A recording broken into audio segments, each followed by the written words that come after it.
In the beginning, there was darkness. This is what the Bible tells us. Before everything, there was darkness and one other thing. And that other thing was God. This is Coffee and Catastrophe with Brent and Gabi. I would say something profound about God or religion if I really had anything to say, but I don't. So here we are. We're just kind of starting now. Really? You have nothing to say about the Lord? I have really honestly nothing to say. Like, I have a lot of philosophical and theological knowledge about I guess the basics of Christianity, and I could kind of go back and forth about Descartes and have you heard the phrase before, I think, therefore I am? Yeah. So Descartes was this philosopher who believed that he was trying to figure out, I think he's trying to prove existence. And so when he kind of cut down to everything, he doubted everything, but he couldn't doubt the fact that he was doubting. He couldn't doubt the fact that he was thinking. And so because he knew that he was an entity, he said, I must be alive. I think, therefore I am, I exist. And then he linked that to God to say he believed that there must have been an unmoved mover who pressed play and stepped back or whatever. And that thing, the unmoved mover, the thing that pushed play, was God. So I don't know where I stand on the whole does God exist thing quandary. I think that it's so bold for people to be certain there is a God as it is for people to say there is no God. Make sense? Yeah. So that's kind of where I stand, where I'm I'm such an empirical person. I have to see something to believe it. And I have yet to really see anything that makes me think that for sure there is a God and it is watching me. He or she is watching me. You know what I'm saying? Yeah. It's funny that you said he or she is watching me too. Yeah. Well, because obviously the Christian doctrine, and I think most major religions refer to if they're monotheistic, the God is a he with a capital H. And I'm open to what if God is a woman? In Dogma, okay, my one connection to God or religion. I was raised in a church for a small bit of time, but in Dogma, where God is Alanis Morissette and the muse, played by Salma Hayek, says she versus Alan Rickman, I think, says he when they're referring to God. And Salma Hayek's character as the muse is adamant that God is a she. So in honor of that, I say he or she. That is actually probably my favorite Kevin Smith movie, is Dogma. And yeah, so because Alan Rickman says he and then Salma Hayek says she, does that mean God's non-binary? I don't think that, I think that from my understanding, so I went to a Catholic university and part of their core curriculum was you had to take 2 theology classes. And obviously they had a lot of Catholic and Christian classes. So I ended up taking Theology 101, which was Principles of Christianity. And then I ended up taking Intro to Buddhism, which was awesome. But in that intro to Christian theology class, or the Principles of Christian Theology, I remember them saying, or the professor saying, God is greater than anything that you can ever think of or conspire, at least in the Christian doctrine. So that, if that's true, then God would be beyond gender or sexuality or anything human, really. Yeah. Because when I was a kid, I was brought up, I was baptized Lutheran, and, my mom read to me from the children's Bible, which is pretty much this big ass Bible. And, God looked like that, old white dude who was cheery, and he had an old gray beard. And then Adam and Eve, they look like Adam and Eve, and all the other pictures, except they were really kid-like and cartoon-like. For sure. They pretty much said, yeah, the earth was created, a long time ago, not millions of years ago, in science, but maybe a couple thousand. Mm-hmm. And then Jesus came along, and he did a really nice thing for us, and he's a real cool guy. And that was your Christian upbringing? Pretty much. I didn't, my mom really wanted me to be brought up within religion. Mm-hmm. Was she brought up in religion? Yeah, she was brought up a devout Catholic. And I think my dad, I mean, he was Lutheran too, but I don't know if if he had such a strict upbringing with religion where he had to go to church and stuff. So my mom wanted us to go to church, and then I remember my dad took me to a few Lutheran like churches like when I was a kid, and I must have been about first or second grade. We did go a few Sundays, and then there was service, and I remember I had one of my buddies from first grade. His name was Scott, and he was there, and I remember Scott would be underneath the bleachers or the pews or whatever you say, and he'd just be fucking around. Like, he would be underneath the actual bench. He scooted under there, and then he was like staring up at me from the ground and making faces, and I was laughing my ass off when we were saying like glory to God, and he just fucking with me, and I was laughing hysterically the whole time. So my mom was raised Southern Baptist, and then my father, his dad actually was in seminary for a period of time, so I think he was raised Catholic, but like he never went through like confirmation or anything like that. It was just kind of like a label. And then his stepdad was like a born again Christian. But again, my dad's like not a religious person. He's just kind of like yeah, maybe there's something, maybe there's not. Like, I think at his core. But if you asked him, I think he'd say like, there's nothing. I'm going to be worm food. That's how it's going to be. Like, you know, whereas my mom, her like, because she was brought up with that strong faith, like when they transplanted here to like the Chicagoland area, they found this Methodist church that I was brought up in, and they were it's like United Church of Christ Methodist, and I did go to Sunday school. My mom would have us go. My mom also worked in that church as like the nursery coordinator for a period of time. So like we'd be there like, you know, helping out, watching kids, helping with snack time. Like I remember we would like give kids goldfish and like say a little story or whatever and then eat snacks, and I don't know. But I had to go to Sunday school and I fucking hated it because it was like, rather than sleeping in and like having fun, I had to get like look nice and like go to, you know, Sunday school, and like none of the kids wanted to be there at all. I do remember that distinctly. It was more like a I'm here to please my parents type thing. And then when I turned 13 in 7th grade, my mom was like, you need to get confirmed or whatever in the church. So I had to do that process, and it was like 2 years, I think, of like Sundays. I had to go and like learn about God and Jesus and the Bible and our religion and our faith and go on retreats. And the thing is, like, the way you can kill religion as fast as possible is you force it upon somebody. And I felt like it was forced upon me. Now, my mom might say otherwise, but I distinctly remember like being told you will get confirmed or else. So she can deny it all she wants, I remember. But it was just not cool. And I was just kind of like, you know, I was also like 13 and like, you know, getting into punk and metal music and like, fuck this bullshit. But I also didn't want to like disappoint my mom. So I ended up getting confirmed under the understanding that if I got confirmed, I wouldn't have to go to church anymore. No, she still made me go for like, I think about a year afterwards, which is weird because my mom does not go to church. My mom doesn't even open the Bible to like find a story to like read to herself or something. I think like, I mean, if you asked her, I'm sure she'd be like, you know, she's got an understanding with her creator or whatever. My mom's also had like experiences that she chalks up to like God. Like she believes like there's things that have happened that she's seen and felt that have made her like know that there's something beyond this physical plane, God, Jesus, whatever. So, I mean, I just haven't had those experiences. I'm not going to say that like that's bullshit what she believes. Like, I just haven't had that. And if you, like, in your heart of hearts, like, believe it, I'm not going to shit on you. Like, I'm not going to be the person that's like, you're a fucking dumbass who believes in a fictional character called Jesus Christ. Like, I'm not going to say that. I just, like, don't think that I just don't have anything in front of me or that I've seen or felt that makes me, like, know that there is a God. Yeah.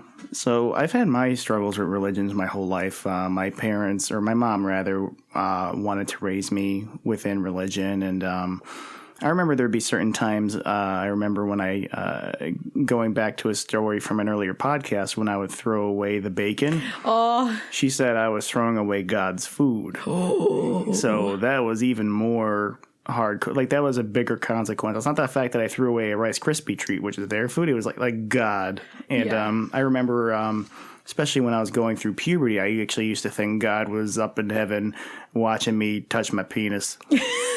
You are not the only person I've known in my life who God and Jesus were used as a way to talk about like food or as a way of like monitoring behavior. Like God was sold to my one friend as like this individual that watches you at all times, including when you're touching yourself. And like, oh yeah, it just goes bad and deep. So you're not alone. God gets used in that way. So, I mean, I pretty much like did what Louis C.K. did, but in front of God instead of women. So, oh my God, seriously? Yeah, I had to take it out in front of God. Oh my God, stop. My God, stop. So, but that's what I thought when I was a kid. I literally thought like, every other part of the day God would be bored. Like, oh, he's playing Pokemon. Oh, he's he's tracing a picture of Jigglypuff in his Pokemon book. Oh, he's touching his dick. Oh, I gotta watch this. I think that if God does watch us, I think that he averts his eyes. Well, actually, to quote Dogma, where they're talking about like sex is a joke in heaven, and they like watch it because they think it's hysterical, like how like gross and funny it is. And she's like, it's a joke in heaven. And Alan Rickman's like, from what I understand, it's a joke down here too. Yeah. God, and like looking back on that thought as an adult, God would be pretty bored with my routine because nothing's really changed for the past like 20 years. So I can't imagine God. I don't know. It's kind of like watching The Walking Dead now. It's like the same shit happens over and over again. So it's like, I think I'll just sit this season out. I'll read the spoilers. I feel so that way with The Walking Dead. And actually, The Walking Dead is an interesting kind of like juncture into talking about God because there's a priest character named Gabriel, is that correct? Mm-hmm. And Father Gabriel, and like he somehow like holds on to his faith somewhat, although it's in shaky ground. If I was in the zombie apocalypse, I don't know if that would make me believe in God or not believe in God, because like I feel like any tragedy, either people need something to like rally around and believe in, and Christianity or like a God could be that. It could also like completely dismiss like your trust in God, right? Like let's say you have a daughter who's 5 years old and she gets cancer and dies. Like that would be the type of thing where you'd be like, what kind of God would allow fucking children to have cancer and stuff like that? I think actually that's my dad's main hang up with God is just like, all right, if you're up there and you know everything, what the fuck? I think that if I had to like compose or articulate what I think God is, it's kind of like two things. I think it's this thing. I do believe in the concept. All right. If there is a God is the unmoved mover. So it's the thing that pushed play on like the universe, like the thing that caused the Big Bang to happen, right? That I think is God. And then I think that like evolution and like the fact that like the world just keeps spinning and turning on and doing its thing, just like it's just doing its thing. I think that force behind it that pushed play and allows it to keep moving forward, I think that would be God. I definitely agree with that. It's really outside of our own like knowledgeable structures. I think I took a class at CLC and they said that a long time ago, the great thinkers, what they did was they sat down and they categorized everything. So to things that could be answered through mathematics, that was math. And then there was logic, and then there was art, and then there was history, and then like all these other stuff like on the pie chart, and all the shit they couldn't answer went into the God pile. And over time, a lot of people, kind of came up with their own interpretation of God. And I think the one that you mentioned with, why would God make that possible in this world? I think that's a very common one. And I have seen it go both ways to where amidst tragedy, people have found God and dismissed God, because, we're supposed to, live this happy life. So why the fuck would God want suffering and pain and just evil like on this earth? So, I guess all the times I will talk about God on this episode will be like through the Christian sense, it's because that's what I know the most of, but not necessarily an expert on. I just know a little bit about Buddhism. I know a little bit about Judaism, but I don't really know much about any of the other ones. So it's so easy to trivialize them all, though. And usually when people do talk about God, it's so easy to make something sound dumb when you talk about it in a very simple way using a sarcastic voice. Can you clarify, or can you provide an example for me? Oh, you believe in God, so like there's a heaven and hell afterwards? Oh, you think God's up there watching you touch your dick, Brad? What you doing? Yeah, that makes sense for sure. Yeah, so for instance, baseball. Oh, you fucking take a piece of wood and then you hit a ball and it goes in the stands? Woohoo! Football. Oh, you run into each other and tackle the shit out of them for a ball? Woohoo! So it's easy to trivialize any type of religion if we make that voice and are like, yeah. See, my thing is, there's some people who are able to articulate and create metaphors out of art. You know, so for instance, like they'll watch a movie and they'll read the subtext of the movie, or they'll put something like their own spin on the movie. Yet they look at any religious doctrine as literal, which I never understood. Yeah, I don't understand it either, frankly. Like, I don't want to be Bill Maher. Bill Maher thinks Jesus was a fictional character. I think that there's some evidence there's proof or evidence that, like, Jesus was a person. I don't know about the evidence about Jesus rising from the dead and everything, you know? I don't know if we have evidence of that. But I mean, like, I'll agree he was like a person and the people like worshipped him and thought he was the son of God. So, like, Gabi, you are a very like intelligent and creative person. Yes. One of the most I know. Oh, thank you. Can you break down the concept of Christ? The concept of Christ? Yeah, and not using like the literal. Like, so for instance, a man who was the son of God walked the earth and then this dude got the shit beat out of him and died, and then literally rose from the dead 3 years later, and now we have 3 years, it was 3 days. 3 days. I'm sorry. 3 days. Know your book. Know your book, Brent. See, that's what happened. People are Fahrenheit my shit. You know? But like, Jesus is, I think, to me, it's just, I think there's something to be lost from the Bible by looking at it too literally. Yeah. Like, I saw all of the Marvel movies recently. Yes. From chronological order. So from the first Iron Man all the way to Avengers Infinity War, and I even saw Ant-Man and the Wasp in theaters.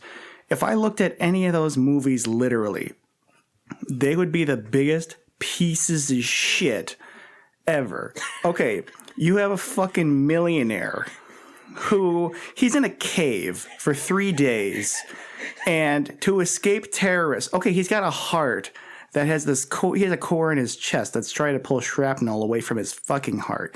And now he builds a robot in like 2 days. It wasn't 2 days. It was like a couple months, right? Well, in the movie, they didn't show his teeth get any yellow, and they didn't show his facial hair grow. Oh, okay. So it was, I mean, maybe it was months, but with movies, they show shitty time progression because he's still wearing the same clean white fucking tank top shirt 3 months later. And then he escapes, and he fucking was able to withstand like military power. Not only that, but he's like, yeah, I'm Tony Stark, millionaire, playboy, philanthropist, heard of me. And he's flying around the fucking world, and he's saving the world. And like his best friend is a fucking black dude who steals his goddamn like machine, right? War Machine steals his suit, and now he's a superhero. He has no idea how to fly this fucking thing. He's not as smart as Tony Stark. He was an Air Force pilot. That's how he knows. How could you fly a plane and compare that to a suit? But he just picks it up and he's like, whoa, this is cool. I'm fucking War Machine. And then at the end of the movie, he's like, yeah, I'm Iron Man. And people go fucking crazy. All right, you got the Hulk. You just have a guy that gets pissed and he turns big and green. That's okay, but he did genetic experimentation upon himself to make that happen. It's physically impossible to alter the DNA code to cause such a severe and sporadic change in mutation, sparked only by an emotion. You're not wrong. You're not wrong. So yeah, if I had to literally explain the Bible, like, no one would fucking believe me. No one worth their salt would fucking believe me. To say there was a man whose mother and father, his physical mother and father, never had sex. Yet the mother was impregnated by God. And then also we're having to deal with this thing of like, again, like, how the hell do you explain what God is? Like, if I was explaining to like a 3-year-old, like if you had to explain God to a 3-year-old, what the fuck do you say? Like, a kid can follow Iron Man. Like, maybe Iron Man might be a little too advanced for a 3-year-old. A 5-year-old, is that safe to say a 5-year-old can comprehend Iron Man? Let's go with that. Okay, so we'll take a 5-year-old. I have to explain what God is to a 5-year-old. Like you're saying, like this literal Bible thing. Like I would say like, okay, so there's a man and a woman and they had a baby and they named him Jesus. But Jesus was really the son of God. And Jesus's whole point of living and existing was to spread the word of his father, God, and to basically be a good person and teach us how to be good people and how to act. And, but because people still do bad things, Jesus allowed himself to be killed in order to, but then you'd have to bring in the concept of sin and be like, oh, to alleviate sin. There's all these concepts that we would have to like bring in, like sins are bad things that you do. But then like the 5-year-old would be like, so when I push my sister, that's a sin? And do you say yes to that? Like, I don't even fucking know. There's a reason I'm not like a pastor or like a priest. I almost said a priestess. There's no such thing as a priestess in the Catholic Church. In video games there are. There's like we had a pastor who was a woman, but she, like, they go by pastor or reverend. Like, she was a reverend, but she was a woman. But yeah. So like, if we have a 5-year-old, what do we say about God? Like what? Like, there's literally, this is where the literal comes in. This is probably where it came from. Because a little kid doesn't understand what God is. So if you tell them there's a man in the sky watching you at all times, that's, like, I know what a man is. I know what the sky is. I know what watching is. I'll put all that all together and be like, God is a man who watches you in the sky at all times. And he's responsible for everything that's ever been and ever will be. And when you die, you get to go see him. And if you're good, you get to stay up there. But if you're bad... You can show the trailer to Thor Ragnarok to a 5-year-old, and that fucking kid wants to see Thor. Thor's a god. Okay, but Thor is part of Norse religion and Norse mythology, which is very different than Christian. It's very much like, okay, Keely and Ariel and Agnes are going to hate me because they like know, Keely mostly knows a lot about like Norse mythology. So, like, Norse religion was, like, polytheistic, very much like Greek mythology. And I think also similar to Greek mythology, the gods were able to, like, interact with humans and, like, fuck them, fuck with them, blah, blah, blah. So, like, that's, like, vastly different from, like, the Christian God. The Christian God is, like, okay, so these are the three, according to Christianity, God is omnipotent. So he's all-powerful, all-knowing, and has always existed. Like, those are the 3 things that make God God. So, like, Thor does not know everything. Thor is not all-powerful. Thor has not been around the whole time because Odin brought him into existence. Is Odin the main god? Odin is talked about a lot, kind of like Zeus is talked about a lot. Did Odin create everybody? Or did Odin have a father?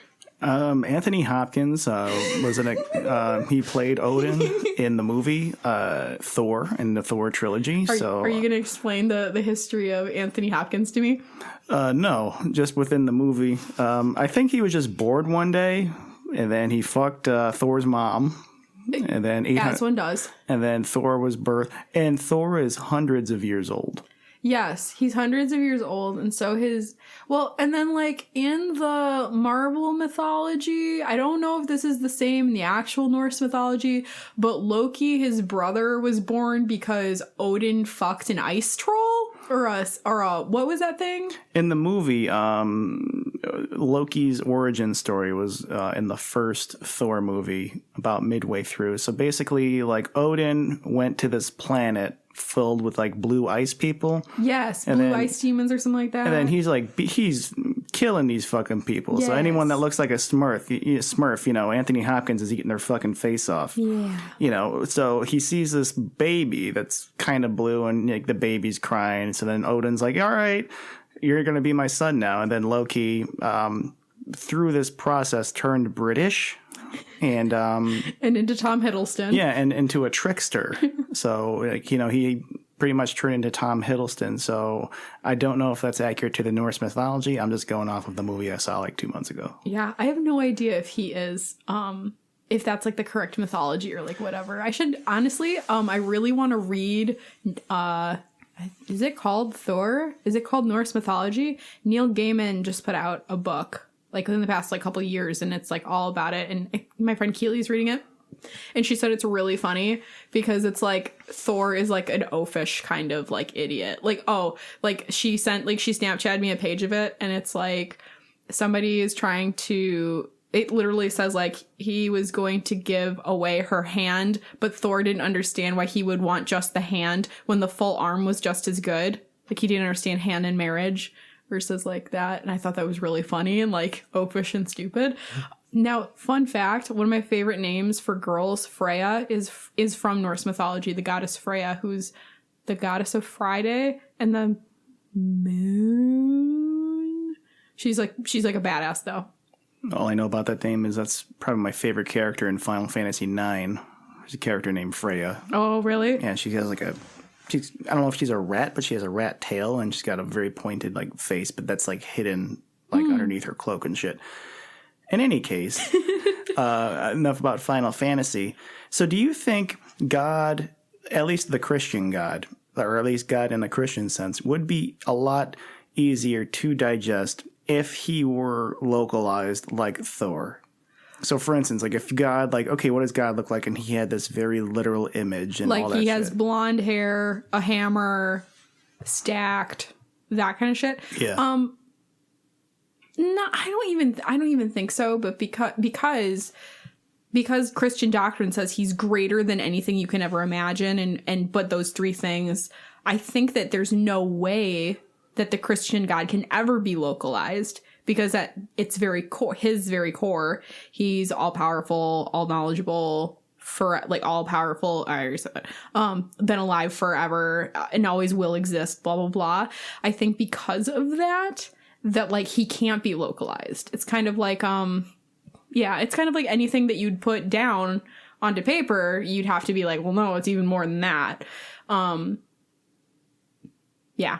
So it's kind of like saying, okay, it's too abstract and you have to have a very specific example of it. So for instance, if I just said, do you like art? You know what I'm talking about, but you might not know the example that I used in my head. So I mean, do you like art? Do you like paintings? Do you like music? Do you like movies? Yeah. Do you like writing? Do you like speech? Do you like poetry? So like it all kind of encompasses that, but God is kind of in its own abstract category. Like, do you think maybe God could be defined in the way that art is? So for instance, like more categories such as maybe, you know, how there is music is art, but life is God. You know what I'm saying? Like life in and of itself, like the fact that we are alive is God. Exactly. The fact that we are born, we're alive, we grow, we decay, we return to the earth, in the form of worm food. That is God, that progression. But that is so abstract. You know what I mean? Yeah. Like, so people would be like, what? So like cell growth and decay and is God? And I'd be like, well, kind of. It's like the thing that pushed play to make it all happen and lets it keep going, forever and ever and ever. Even like, I know that some people I know there's like some like Christians like don't believe in like dinosaurs or whatever, but I kind of am like, okay, so if God, my conception of God is like, which actually my conception of God is the thing, like the unmoved mover, the thing that pushed play. Like that's probably not the Christian God, because the Christian, all that's really there in my understanding of God would be that it pushed play. It doesn't interfere with us. It's just kind of like pushed play, let everything happen and go and keeps it moving forward or whatever. There's nothing in there that says that it's all powerful or that it knows everything, right? So I guess my conception of God doesn't fit the mold of the Christian God.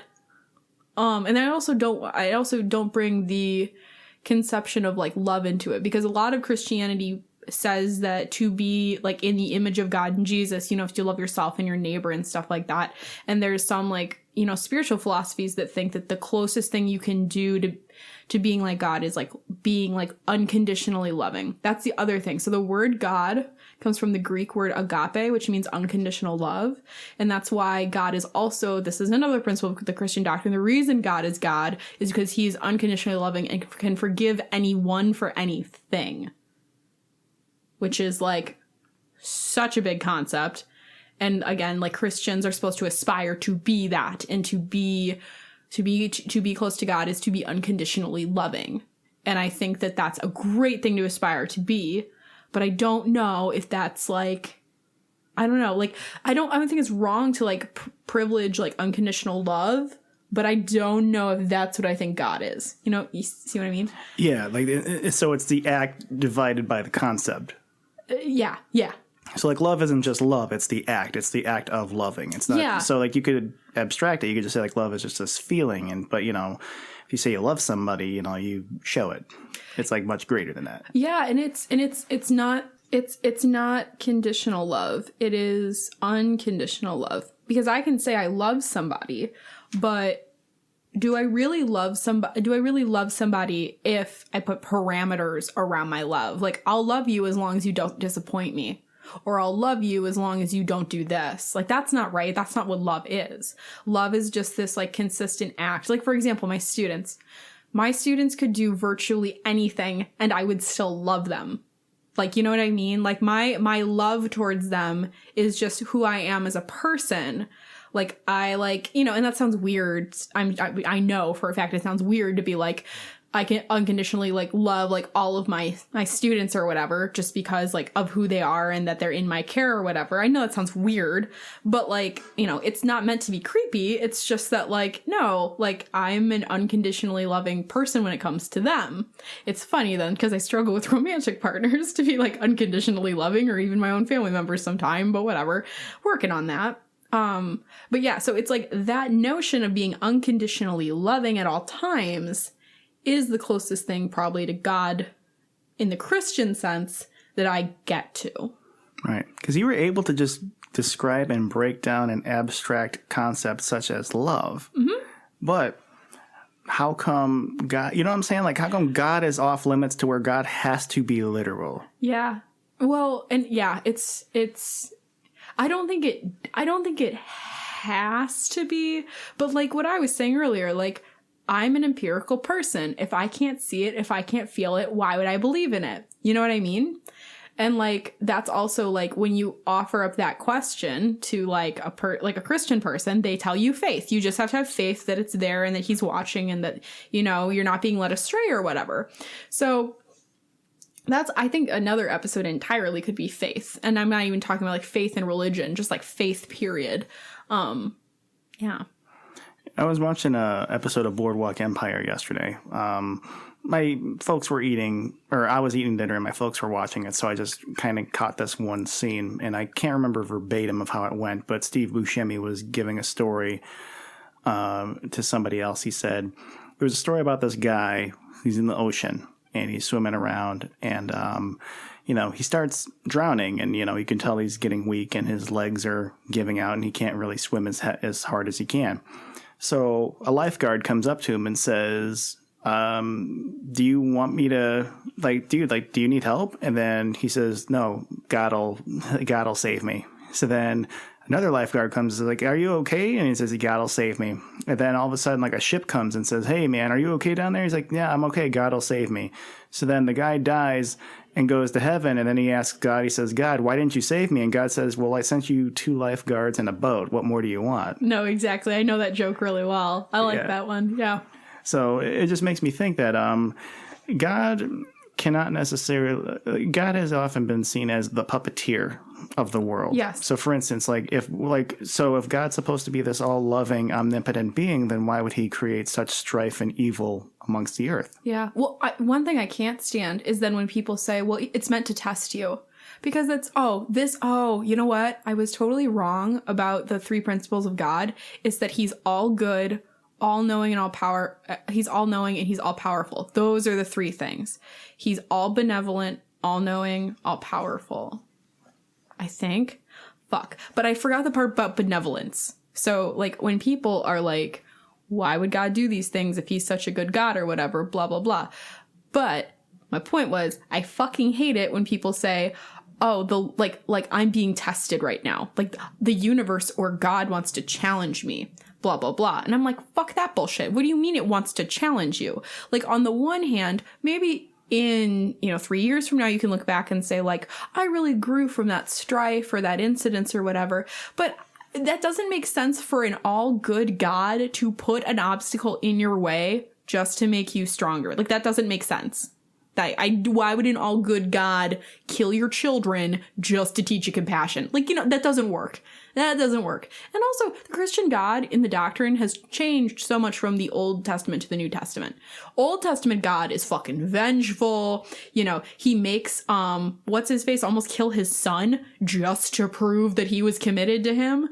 Or like, I don't know, there's some fucked up shit in the Old Testament. And then once we get to New Testament, oh man, it's like the hippie version. We have this long-haired dude named Jesus and he's all good and he's making miracles and water into wine and walking on water. And then he gets killed for all of us. And it's a great thing.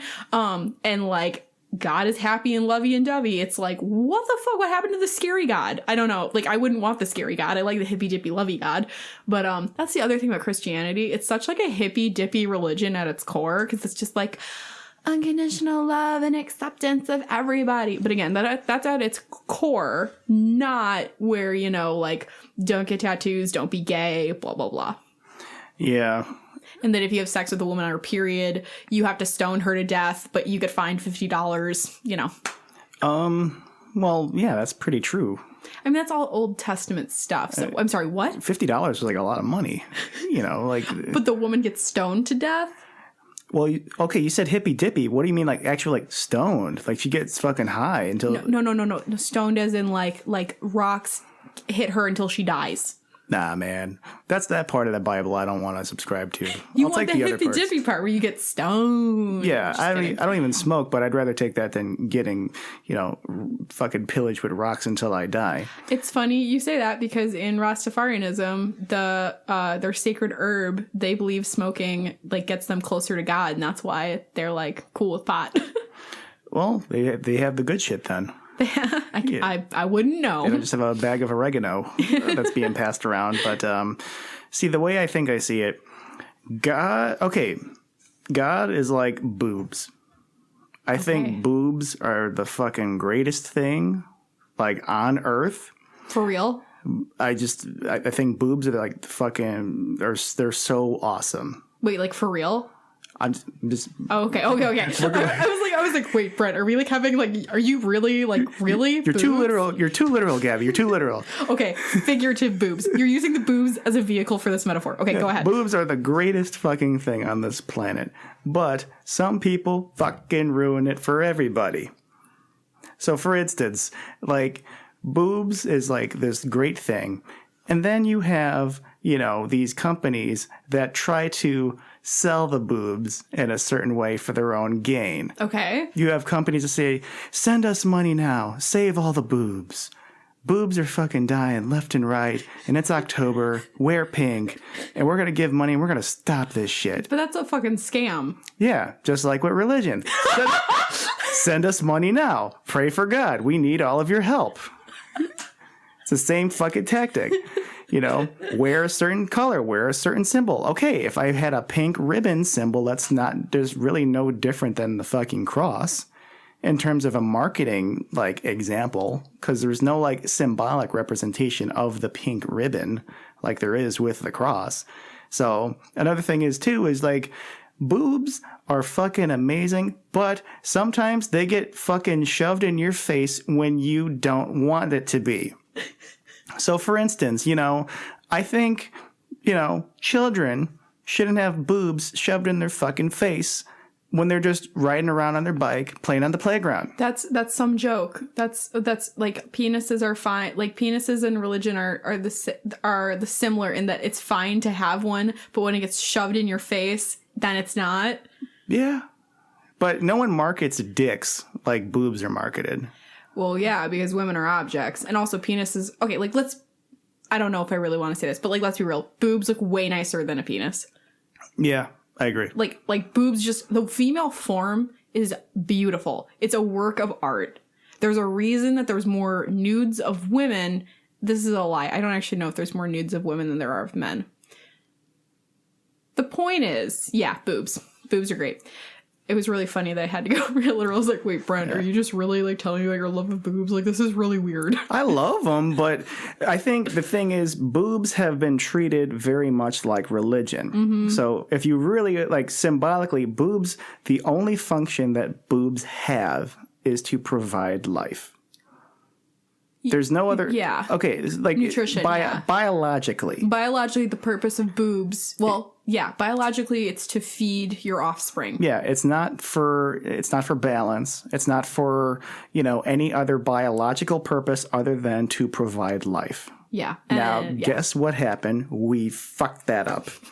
Well, yeah, because they're not even sexual. They're fucking sexualized. No, exactly. That's the thing. I have this huge, like, beef with, like, okay, there's a difference between, like, the naked body. Like, the naked body inherently is not a sexual thing. Like, I just said, like, the female body is a work of art. Like, bodies can be beautiful, but that's different from being sexualized. That's different from being a sex object, right? Like, a naked individual, this is what I don't get. Like, someone could be walking down the street naked, and I whatever, they're naked. Like, it is what it is. Like, my first thought isn't like, oh boy, do I want to go sex them right now? Like, I just don't get it. And I'm a woman, so I don't want to say I'm a woman, so I'm not going to get it, because that promotes, like, like the idea that, like, man is predator towards woman or whatever. And I don't really want to believe that or whatever, but guess who fucked that up? Are you going to say men? Well, no, humanity. Yeah. So humanity fucked up religion. Kind of like that fucked up boobs. Well, because here's the thing. In the same way that there's money to be made off of boobs, there's money to be made off of religion. There's money to be made off the idea that there's a dude in the sky, and if you pray hard enough, something will happen. Or like what the Catholic Church did before the 99 Theses were posted by Martin Luther in, it was Germany somewhere, with indulgences, where you could pay off the sins or transgressions of your past family members and get them out of purgatory into heaven. The Catholic Church fucking used that for money. Now we've got, I think that the time of televangelists has gone down, but that idea of, was it the 700 Club? Where, like, people would be like, could you send money to the 700 Club? I feel like that's the last iteration of it. 700 Club was on, like, I think ABC Family. It was some sort of, like, religious show. I really don't know all about it because I obviously didn't watch it or whatever. But wait, it's the 7... No, I'm right. 700 Club. All I know is, to this day, you guys can look it up, there's a infomercial. This man is selling a seed for $1,000, and it's this religious blessed seed. It's just a fucking seed. It's an envelope, and it has like a seed, and you plant this seed, and all of your dreams will come true because God says it. So, for instance, there was a caller that had a testimonial saying, oh, my life was all fucked up. I was doing drugs and sucking dick for money that I didn't want to do. And I bought this seed and I won $1 million and I met the love of my life and I haven't had a dick since. And there was a crippled person who was like, yeah, I crawled to the phone and I picked it up and I, ordered this seed. And then like I hobbled to the door when the mail came and then I planted this seed. And guess what? I could dance the fucking Charleston. Thank you. And this guy has sold almost like well over 10,000 seeds for $1,000 a piece. Okay, like that. Okay, that is just horrible. Because again, it's people ruining. Like, okay, at its, I guess, I mean, if people need something to believe in, I think that religion is fine. Like, whatever. Like, it is whatever you want it to be, as long as you're not harming anybody, as long as you're not being a dick. Like, it's fine. But, like, the moment it becomes, like, this manipulation tool for people, it's ridiculous. Or even, like, there's, I like, will never forget, I don't know if I talked about this before, but I went to a church on the South Side when I was filming that documentary when I was 16, and I literally felt evil. Like, this is like about as hippy dippy as I go. My mom once told me that she has felt like the presence of like evil, and not like people being evil, but like bad intentions fill a room. And she's felt it a couple times, and I kind of like took that in or whatever. When I was at this fucking church, I thought that the priest was like a wolf in sheep's clothing. Like, I felt bad intentions radiating off of him, and I was 200 feet away from the man. Like, it was so scary.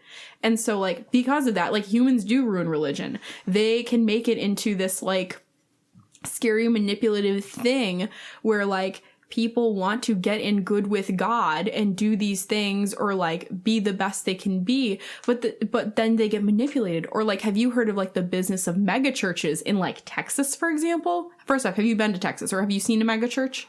Haven't been, but have seen. Okay, terrifying. So like the mega churches the way they kind of operate is they make sure, there's actually an episode on King of the Hill about it, where like they make every person in their congregation have a job within the church so that they kind of have to be there, and they're all like reliant on each other at all times, but then it's like suffocating and they can't leave. And it's like, I don't know, dude, that shit's just fucking terrifying. And it's like, not to mention how many people have been like abused by figures in churches because they're told that, you know, like God wants you to do this or whatever. Like there's a billion examples we could go into. There's a scary documentary called The Keepers on Netflix, which, like, trigger warning, it's a lot about like rape and sexual assault and stuff at the hands of like religious figures in like the Catholic Church. But it's just terrifying. Like, the whole movie is about a ring of priests that harm young girls. And like, oh, it's just, but like, that's not uncommon. Like that, I mean, I don't want to say like, it's not every person in a church or affiliated one is trying to be a wolf in sheep's clothing. But yeah, like bad shit comes out of those things or those people or whatever. So yeah, religion, I think it's a human universal.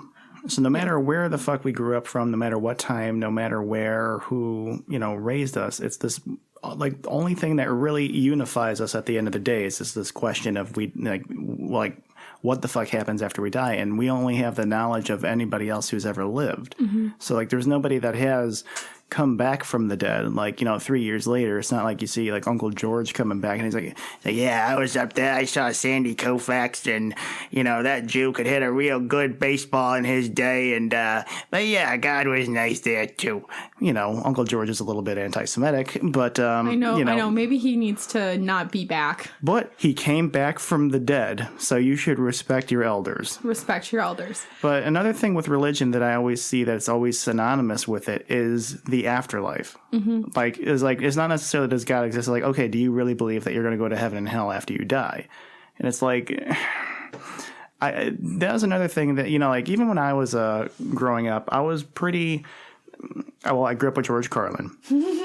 So George Carlin was pretty much my idol, and he was very anti-religious. And, you know, just within my youth, I was very vehement about just religion in general. Like, I always thought it was bullshit, and it was just because it was very easy to just, you know, easy to dismiss. Yeah, it made me think like I knew something just by going against the grain, and I had no researched opinion other than like, yeah, it's bullshit. And that's because, you know, if you take it literally, you know, yeah, of course it falls apart, just like those goddamn Marvel movies. Yeah, no, exactly. But the reason why the Marvel movies like resonate so deeply with people is because they're able to extrapolate the fucking stories out of them and the greater meaning than just like the explosions and like, okay, you're gonna have a purple guy that has like testicles for his chin want to fucking destroy the universe? Like, oh, are you fucking serious?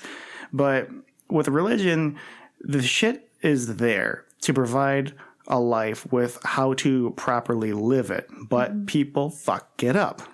And I actually was going to ask you, walking into this, I had this question. I was reminded of it. Do you think it's possible, and I think we've kind of just like alluded, or I should say answered it.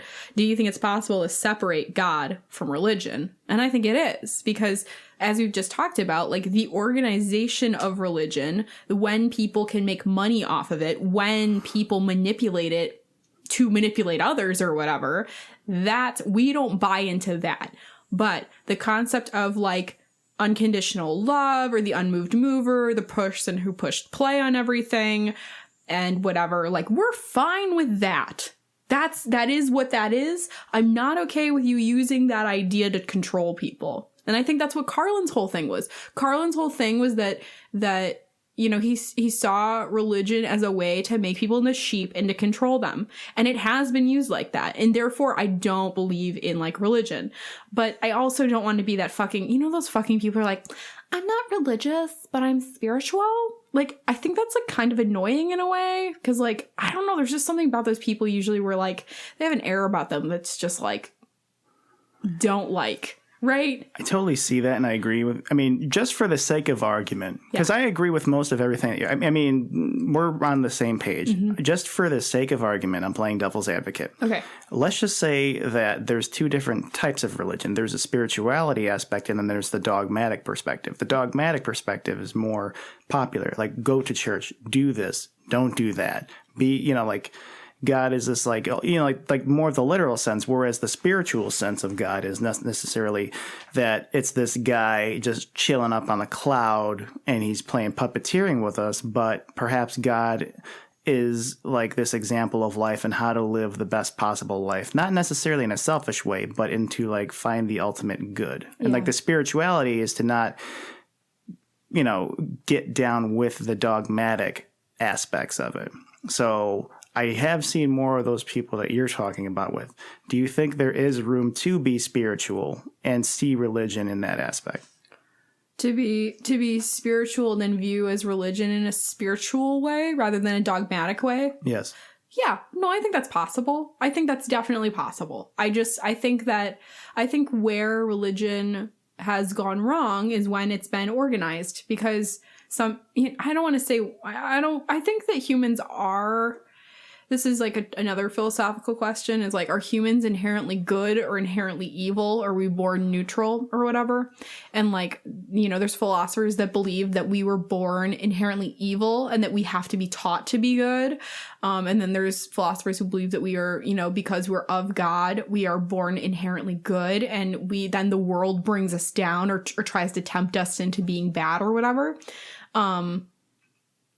So, I mean, I think it's possible for the belief in God or like whatever practice you take, I think you can make it inherently spiritual. And I'm always just wary of the organized religion because of the dogma. Like the dogma, it's kind of interesting because like if we consider dogma like a series of movements that you do to demonstrate your faith, I don't think it's doing what religion is supposed to do. So like, I'm going to make like the analogy to like yoga. So like in yoga, you're doing a series of poses or asana and you're practicing them, but you're not doing them because when you're practicing yoga or you're practicing these poses, like that, the point is not the poses. The point is that as you're walking through the poses and stretching through them and meeting your edge and pushing yourself, you are clearing your mind. You're in a space where you're forcing yourself to be present and calm and controlled and like there. And from taking that time to like clear the cache and like get into that zone, that's where you like make more space in your life for like other positive or great things or like other positive things. So like religion shouldn't be the dogma. It shouldn't be the poses. It shouldn't be the this and the that. It's ultimately we're doing those things because it breeds space for something else. But at the same time, like, me going to church, me, like the dogma of church, me going to church, me giving money to the offering plate, me taking communion or whatever. Like that doesn't really, like for me, that doesn't do it. Me stretching out on a mat, taking time for myself, like that does way more for me than the religion does. So I don't know if the dogma had more meaning and actually cleared the cachet or like did the positive thing that I needed it to, maybe I'd consider it. And you know what? We also haven't considered the possibility yet, verbally at least, maybe mentally we have, that for certain people, like my spiritual practice or the way I clear my cachet and get to a good space in my head and for the rest of my life or what I need is on the yoga mat. For other people, maybe it is going to church. Maybe it is like offering up, like prayer. Maybe that moment that of quiet serenity where they offer up their burdens or like offer positive thoughts outward. Maybe that's their version of it. And wouldn't you consider prayer a bit dogmatic? Yes. So maybe that's the closest thing we can get to it is like the act of prayer maybe is like the closest thing to like that clearing of the cachet or whatever, to getting to that like spiritual place and offering things up. Like maybe that's what it is. Or maybe the act of going to church and singing the hymns and blah, blah, blah. Maybe that does it for the people. But yeah. Yeah, I totally understand what you're saying. And I think if I were to go back to the boobs analogy from earlier, so pretty much if you were to take sex as the truest form of sexuality, then what religion has done is what porn did to sex. It's just this giant industry of fucking, not only misconceptions, but it's not an accurate portrayal of sex at all. It's exaggerated. Yes. So same thing with religion. Like, I know, like, I don't know if there's the place in the Bible where it says, hey, don't be sucking a dick if you have a dick, because that's gay and you're going to go to hell. It's like Leviticus, and it basically says like man shall not lie with another man, and that's the only thing it ever says in the Bible about it. And then it also in Leviticus has 80,000 other things you're not supposed to do, like eat hooved animals. You're not supposed to eat seafood or shellfish. You're not supposed to have sex with a woman when she's on her period. You're not supposed to get tattoos. Like hundreds of thousands of things. Not literally 100,000, but right. Crazy crap number of things. But people ruin things and latch onto that and decide that that's the whole meaning of the book. Or of that's a huge part of the religion. When, like, for example, like, I think this is accurate. There's no such mention of hell in the entire Bible. That was a thing created in like pre-medieval, during medieval. It was like a concept brought in, like Dante's Inferno, like really extrapolated this idea of like hell and Lucifer, and same with, he was much later on, but Milton wrote Paradise Lost, which is about like Satan falling from heaven and then going to the Garden of Eden and tempting Adam and Eve. And then there's also Paradise Revisited, where it talks about Jesus in the desert, where he walked for 40 days, and at each turn kind of Satan tried to tempt him with like power, women, money, whatever. And that's where Jesus turns to him and says, like, get behind thee, Satan, or whatever, which is the White Stripes' 5th record, Get Behind Me, Satan, comes from that. So, yeah, useless knowledge. There we go. Well, no, it's very interesting. There's no mention of hell. There's no mention. They mention the serpent in Genesis when they talk about Adam and Eve eating the fruit of the tree of knowledge, and then they saw that they were naked, so they made clothes for themselves, and God came and said, why have you clothed yourselves? And they were hiding from God because they were scared. They knew they did wrong. And he's like, why have you clothed yourselves? And they're like, oh my God, you wretched people. He's like, you wretched people, you ate from the fruit. Snake, serpent, you're banned to walk on your belly for all time, and woman, you have to deal with child pain and childbirth for the rest of your life or whatever. And then he banished them out of the garden. And then that was original sin, was that you're born with Eve's sin. And that's why we need to get baptized or whatever, or as soon as we're born, because we need to wash away original sin. Because if you don't wash away original sin, if you're a baby and you die, you go to purgatory. So what if you're baptized by a pastor who's rubbed his dick on children? You know what? The funny thing is I don't think there's anything written about that. And sadly, churches have tolerated that. I think it's better. I hope it's better now. I'm not really sure if it's improved at all. I'd hope. But, you know, like it's again like that idea of like humans ruining a good thing. Or I should say, I don't want to say a good thing, a neutral thing, a potentially positive thing. I'm willing to say that. It's humans ruining a potentially positive thing. Right. Well, I mean, like even still with religion, like stepping away from like the strict dogmatic practices, like the literal, like do this, do that, but like the greater meaning of some of the passages, you know, like I think like those are a lot more beneficial. Like it's a great idea, but it's hard to execute. It's just, you know, human nature fucks it up for everything. Kind of like the idea of utopia, you know, like utopia on paper sounds fucking amazing, but humans fuck it up. Or like socialism and communism on paper sounds amazing, yet we haven't had like the right type of environment or anything. And everyone will point to that and be like, that's why socialism and communism don't work. Like think of Russia, think of this, think of Venezuela, think of that. And it's like, you know, in my defense as an anarcho-socialist, I look at them and I'm like, yeah, but it's all been top down, man. It needs to be from the bottom up and then it'll work, man. And we just all fuck that up too. No, but yeah, but like, and that's then where people would be like, because, oh, people are inherently greedy, people inherently suck, blah, blah, blah. That's why those things get fucked up or whatever. You know, that's why we can't have nice things, blah, blah, blah. And it's like, yeah, I don't know how much, I don't know where I lie into it. Like, for example, like, if we were reading like Lord of the Flies, clearly Golding believes that humans are inherently evil because the plot of it is even if we take children and we drop them on an island and see what happens as this little experiment, you know, the majority of them will relish in the power, relish in power in doing evil things to get ahead and stay alive than to be good or to have order in society.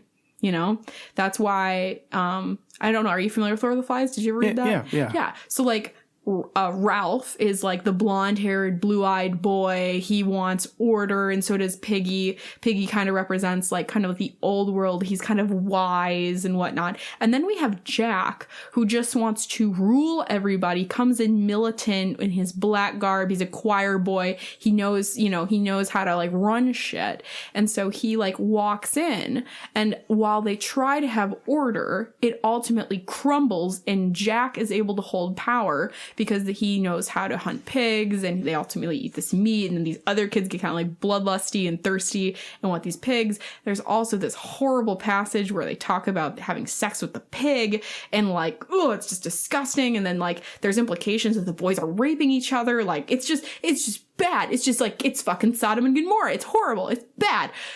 I hate that fucking book because at its core, it says humans are evil. I don't want to think that. I don't want to think that. I want to think that people, there's good people in this world who can use God as a tool or religion as a tool. They use the dogma as a tool to help themselves or to help other people. I want to believe that. But again, there's been so many humans that have fucked it up that it's like, it's hard. It's really hard for me to believe it. Yeah, I mean, it's very much the same reason why we have barbed wire on fences, you know, to keep people out now. And it's the same reason why we have like those shitty public sinks that, you know, you put your hands underneath the water and it's an automatic faucet. It trickles out and it only lasts for 3 seconds because assholes fucking leave the faucet on the entire time. So assholes have, I think, poisoned religion and, you know, ideologies like have fucking ruined religion. So like like all this good shit that was right there, we just fucked it up throughout history and across time. So I guess the question is like, how do we get back on track, or is it even possible to get back on track? And if so, which religion? Oh, wait a minute, this religion's cool. Buddhism says, hey, you know, you don't have to fucking do all the good shit now to get to paradise. You're in paradise now. Yeah, paradise is now. And the path isn't asceticism where you deny yourself of everything. It's obviously not indulgence. It's the middle path.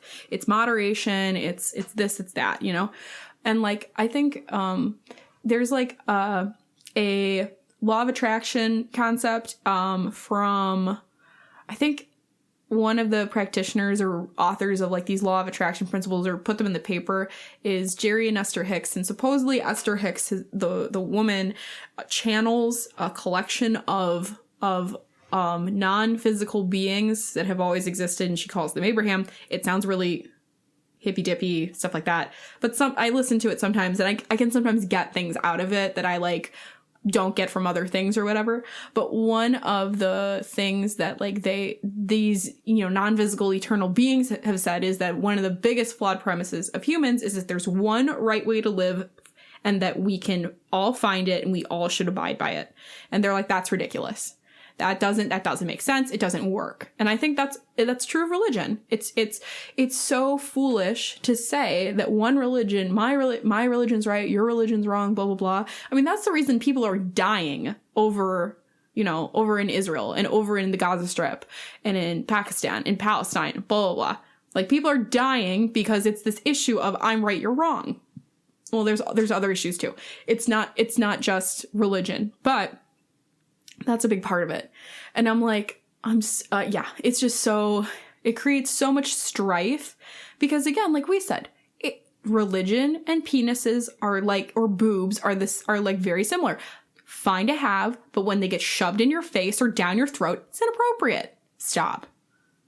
Exactly. And also at its core, let's say that person is doing something against your religion. Why the fuck do you care? They're going to hell. Why are you wasting your time? Why are you wasting your time telling them they're wrong, trying to convert them, trying to do this, trying to do that? I mean, some that's part of the dogma of some of these religions. Like, you have to witness or whatever, or like tell them they're wrong, try to bring them around. But like, ugh. People just fuck it up. And I can understand why, the only certainty, there's an infinite possible number of ways to live, but there's only one way to death. Like, death is like, that's it. Mm-hmm. There's ways to die, but death is like the only real like absolute that we're working around and avoiding. It's the end. So I could definitely see the tribalism aspect of it fucking with religion.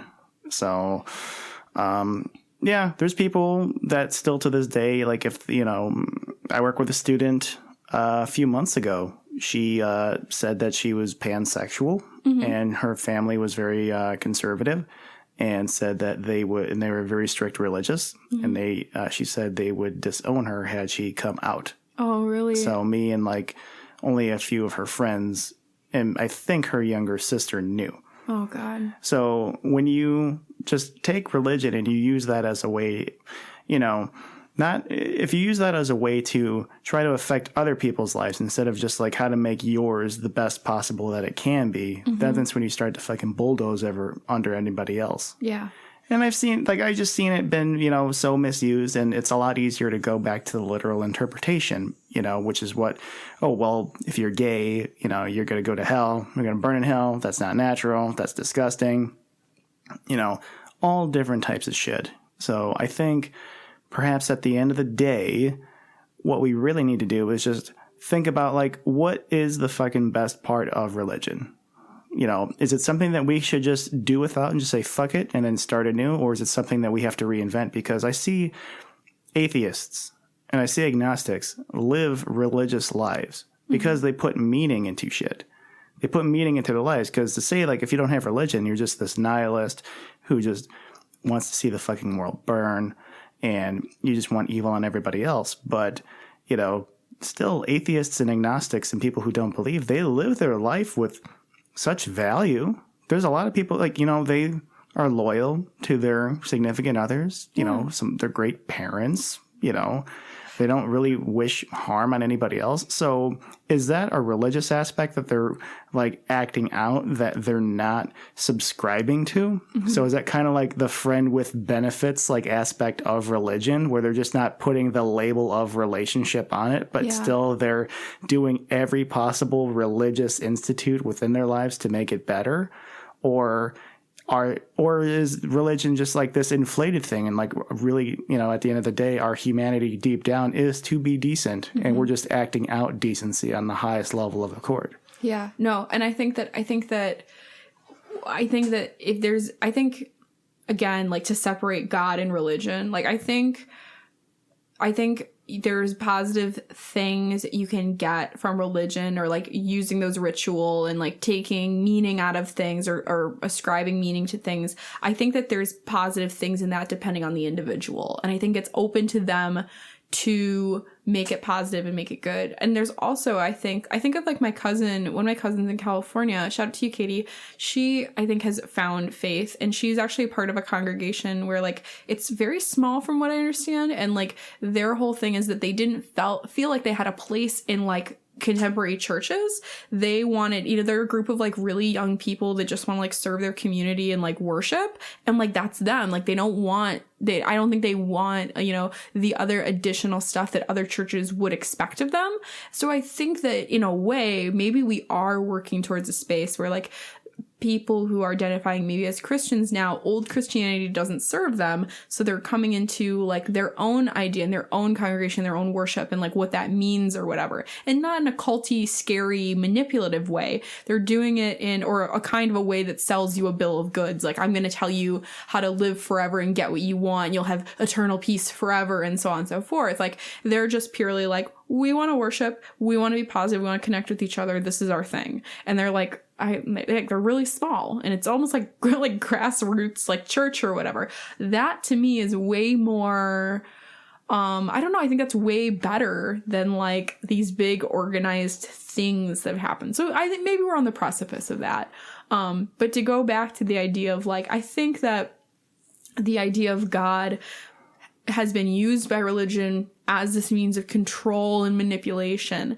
But if we can separate God and religion, as we kind of have, I think the idea of God, be it the Christian one, thinking of it's an unconditional, loving father, or if we view it as the unmoved mover or the watchmaker, the person who pressed play and then just hands off the wheel, watched it spin from there. I think that those are interesting thought patterns, and depending on who you are, that can serve you some sort of way. But it's not for everybody. Nothing is for anyone. Nothing is for everyone, I should say. Except for food, water. Food, water, shelter, sex, companionship, socialization. If you have the money and the means, then yeah, you deserve it. But if not, fuck you, pal. Get in the back of the line like everybody else. In any case, with religion, yeah, I guess, so you're saying that we have to separate art from the artist, or artist from the art.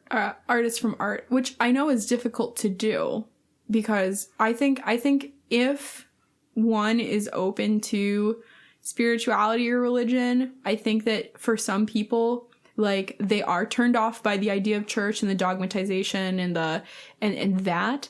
But if they can separate the two and like think of, God as, whatever they think God is or whatever, that might be able to serve them. But again, it's not for everybody.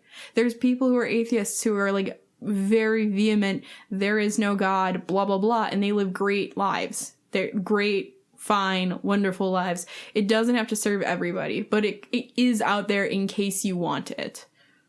Yeah.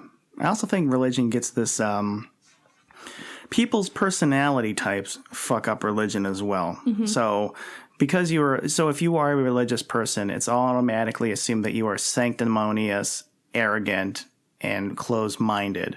But I've met atheists who are very much the same. So, but I've met very like open-minded Christians who are just like the coolest fucking people, and like they knew like that I didn't believe, and they're like, no, that's totally cool. But that's because their personalities were more open. And then you have closed-minded people that fuck it up for everybody else. Well, and sometimes their faith tells them that you can't be open-minded, and that it's your job as part of this congregation and this faith to go out and try to convert or tell people where they're wrong or witness or whatever it is. So it's personality type, it's sect of religion. There's a lot of different factors. But again, it's like, it's for some people it serves them. Some people it gives them purpose. Some people it really provides great things for them.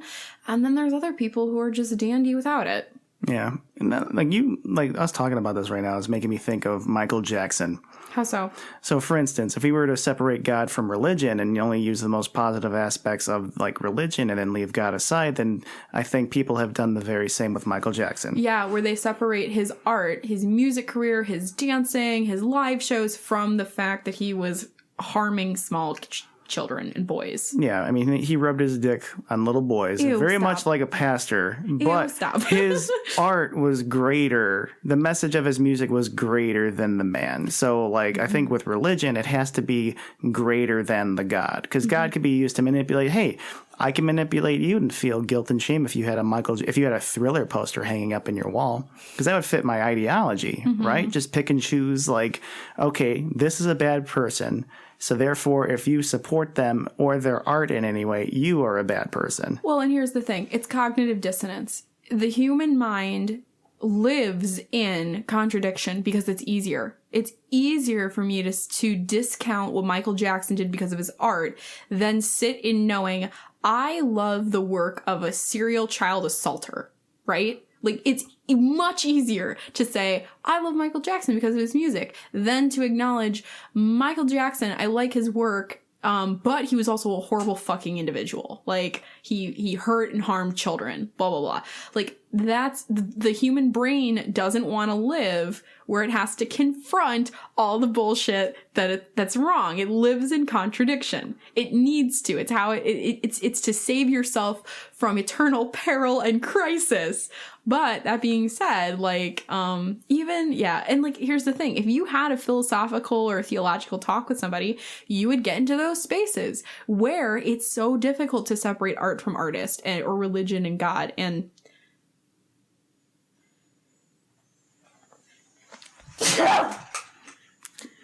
Damn, the headphones came out of your lungs. Bless you. I got Kleenex. did you say, but do you mean God bless you? Oh, God bless you. Thanks, friend. Yes. For your nose.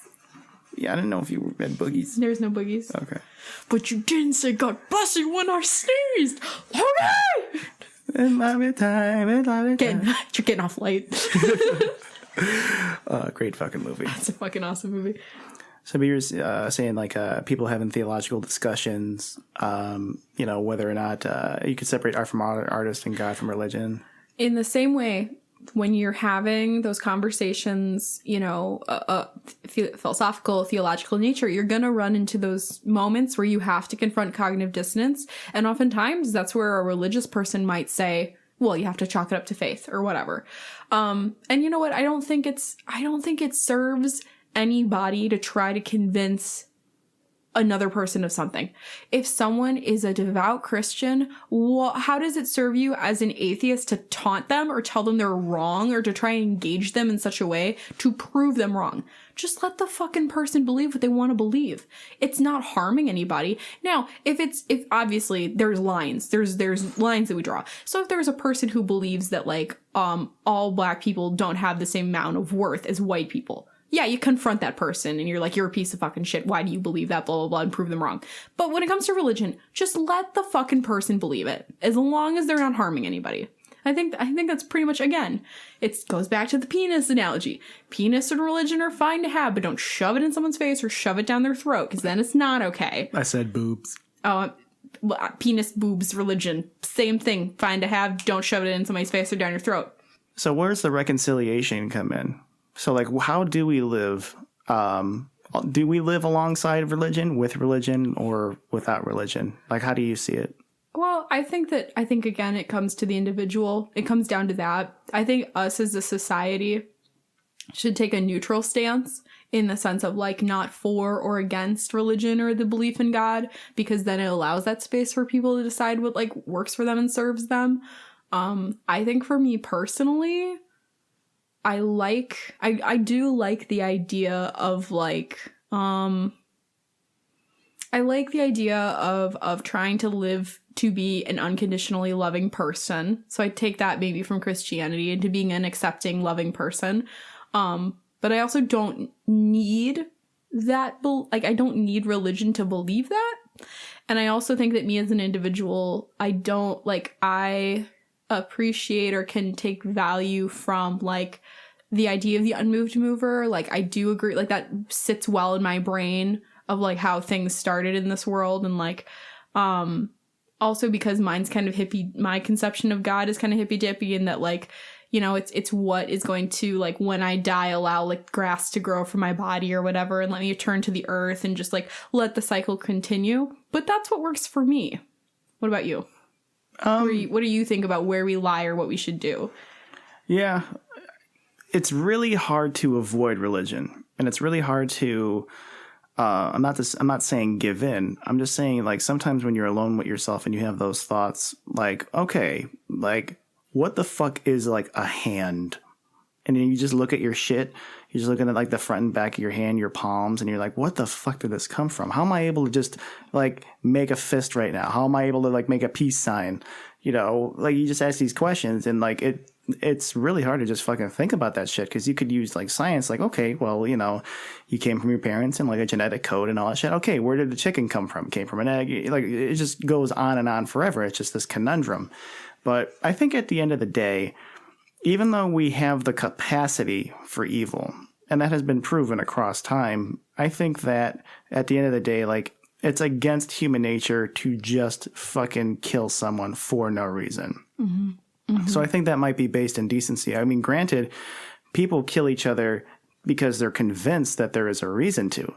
But the fact that I'm just not out in the open and I just randomly kill somebody, it could possibly speak to just, like, our innate nature, at least as humans. Because I know, like, we're, like, closely related to chimps, and those fucking things are brutal. They'll, like, eat each other to death. And they're in the Stone Age currently. They just went into the Stone Age. Yeah, so they still gotta catch up to the Flintstones. Well, yeah. I mean, it'll be a while before they're, like, making cars and running them with their feet and everything, but... Yeah, but I guess with me, it's just to, like, find these ideals. And if I were to ever find religion, it would definitely be the spirituality aspect and not necessarily the dogmatic of, like, you know, because I think the dogma of it it's based in human hierarchy, and that's what I don't like about it. So for the fact that, let's just say if I went to a church, you know, I have to play the human hierarchy, like I'm a part of the crowd, the pastor's like the boss. Yeah. You know, and the same thing, like, okay, if I let my children be baptized by a priest who might have a questionable past, like, it's just like you apply the human hierarchy, like, to the dogmatic aspect. Same thing with prayer. It's like, you know, with when I was in the hospital and people were saying, like, we pray for you, it's like I understood what they meant, but prayer isn't science. You know, it's not like, you know, I was on the operating table and then the fucking guy just clasped his hands and said a prayer and then my appendix came out. No, he cut me open and took that shit out. Well, there's the Christian scientist religion. They believe that you can heal through prayer. So, like, there are religions that say no medicine, healing through prayer. And, like, let God do his work or whatever. So, I mean, there's people out there who privilege prayer over science. Yeah, that's another thing that I've always had a problem with, when people say, like, oh, just let God do his thing and don't play God. But you take medicine and you obey the rules of the road. So you're not crashing into people. So you're pretty much, like, keeping shit aligned, you know, and God... You know, God's not the reason why we're living to, like, the oldest age we ever have been in history right now. Mm-hmm. It's fucking medicine and science. See, and this is where I get, like, I remember thinking this, and it's like, if God is responsible for all, if the Christian God is responsible for all things, and he's all benevolent and all powerful and all knowing and all good, and has been here forever and will always be here, and every faculty I have is because of him. And that includes my ability to think and reason and build and create new technology. That would mean that every technology we've created has been an extension of God, because he's given us these faculties. That includes the ability to give abortions. That includes the ability to make nuclear bombs. That includes things that, you know, that probably in the Bible it would go against or whatever. But it can't be inherently evil because God gave us that faculty. And if it's an extension of an all-benevolent creator, then it can't be evil inherently because it extends from an all-benevolent creator. So it can't be evil or inherently bad. And that's always what I would go back to when I would think about, like, when people would try to, you know, say things against abortion. And I'd fire back with that. And it's like, well, if you believe in an all-good God who gave you all your faculties, including your ability to think and reason and judge and blah, blah, blah, why would he give you the ability to have an abortion? Why? Well, why would he allow that if he doesn't believe in it? Oh, well, he wants you to choose for yourself. Blah, blah. Oh, so now he's like a fucking asshole and wants to test me? Like, no, I don't buy into that shit. No. So now he's a god who threatens to spank me if I don't do it right. Again, that was a Dogma reference. Do you remember where he's in the thing? He's like, do it. He's talking to the nun. He's, do it or I'll fucking spank you, blah, blah, blah. And then the nun, like goes off and she's going to use the money for something else instead of her church. God, I love that movie. And they were in the Milwaukee airport, no less. Oh, my during God. That. Yeah, good times. Yeah, so I don't have any advice, and I don't think there's none that should be given. All I know is that if we had the potential to fuck up religion, we have the potential to repair it. Yeah. And again, like, it'll serve some people, it won't serve others. I think that, that if the idea of God or what you think God is, if it serves you, believe in it. And if religion serves you, believe in it. And no reason to really argue about it. Well, unless you're one of those people that go, ah, la, la, la, la, kaboom. Again, that right there, I said it earlier, like, we have this idea that no, Islam is wrong. Like, not, when I say we have this idea, there's people in this country, in the United States, across the world, who think that Islam is inherently evil, blah, blah, blah. It has these horrible things. Like, I mean, I do agree you need to call it evil when you see it, but I also am like, if they're not harming anybody, because again, only like a percentage of Muslims believe in the extremist harming people for religion. But again, there's probably just as many extremist Christians, probably the same number or whatever. I don't know, talking out my ass here. Point is, doesn't serve anybody to argue about who's right and who's wrong. My God versus your God. Fuck it. Just like accept each other, do your thing, let it be. Sorry to sound like such a fucking hippie, but man, that's just how I feel.